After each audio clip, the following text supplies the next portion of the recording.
let's talk about a situation where you are given a question such as question 4 of this worksheet that requires you to use Taylor's method of order 2, 4, and 6 to approximate the solutions to the solutions for these given IVPs here.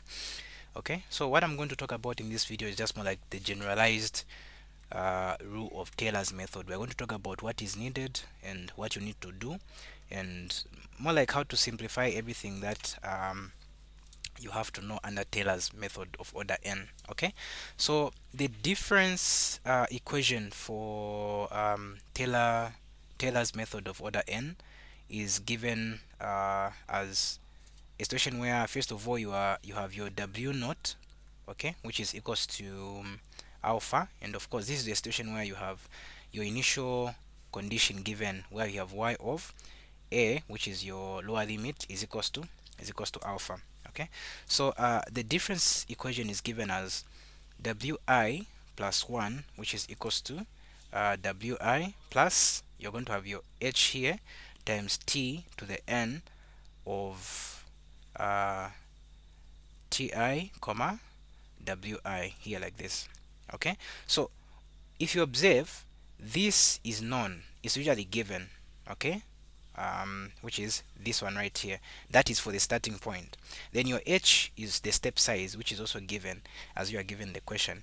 Then the t to the n right here, it tells you the number of times, of course, that you have to differentiate the differential equation that you have. So let's say you're talking about a situation where n is equals to 2. It simply means you're going to say t to the 2 of ti comma wi will be equals to something, okay, an expression, and that expression is the one that you need to substitute here. Okay, but I'm not just going to focus on when t is equals to I'm not just going to focus on when n is equals to 2. We are going to try to generalize this. Okay, so this t to the n right here is written in this way. Okay, it's written in the way that where you have your t to the n of ti comma wi is equals to, you have your f of ti comma wi, okay, wi plus you have your h over 2, then you have f prime of ti comma wi plus this continues,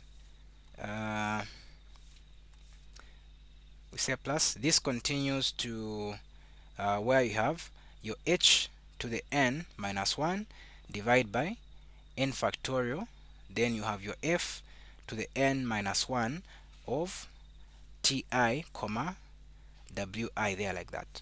Okay, so this is what our t to the n is equals to.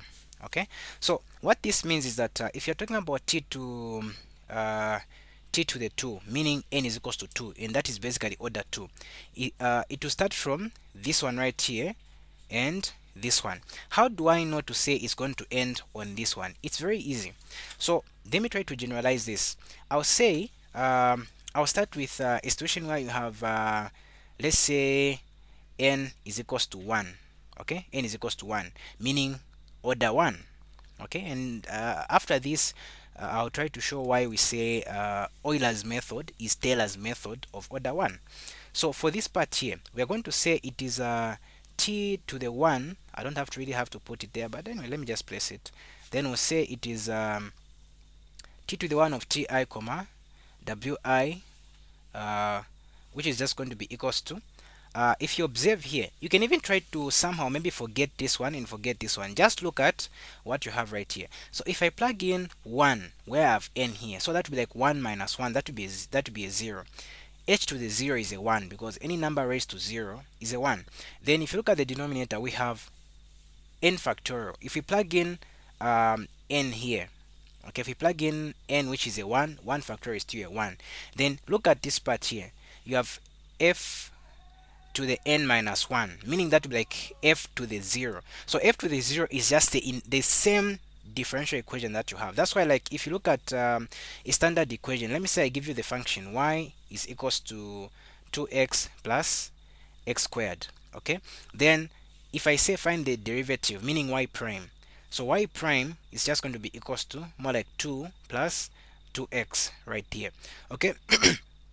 This one right here is the first derivative because what you have right here is a 1, but this one is a 0th derivative, more like the actual function that you have. But in this case, of course, you are dealing with the differential equations. So what we talk about to say when you have a 0 here, that is our initial differential equation, and in this case it's just what? It's just this part here. So this is going to be equals to f to the ti comma wi. Then let's talk about a situation where you have your n is equals to 2. Okay, what is this going to be equals to? So when your n is equals to 2, meaning you're talking about order 2, so this would be like t to the 2 of ti comma wi is equals to. Okay, so the way you proceed, it doesn't mean that since n is equals to 2, you just go ahead and substitute n is equals to 2 in here, then you write what you get. That is partially true. Okay, so what you need to do is that if you're talking about order 2, start from order 1. So by whatever that you're going to be listing here, start with order 1, meaning start with n is equals to 1, go to n is equals to 2. So it simply means this is just going to be increasing gradually there. So we start with n is equals to 1, and we already know what our n is equals to what our n is equals to 1 gives us. It gives us f of ti comma wi, then we'll say plus. So that's when now we go to n is equals to 2. Plug in 2 wherever there is n here, you're going to have h divided by 2. Okay, then you have f prime of ti comma wi. Okay, so let's now go to a situation where you're given n is equals to 3. So if your n is equals to 3, this talks about order 3. Of course, we rarely use it. We just mostly use order 2, order 4, order 6, and perhaps order 8, but more especially order 2 as well as order 4. So it simply means wherever there is n in here, we are going to plug in what? We are going to plug in 3.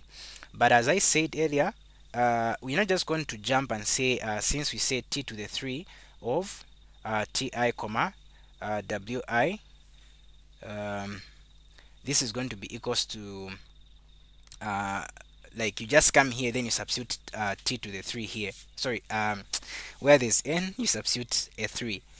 That's not going to work out, but as I said, that is partially true.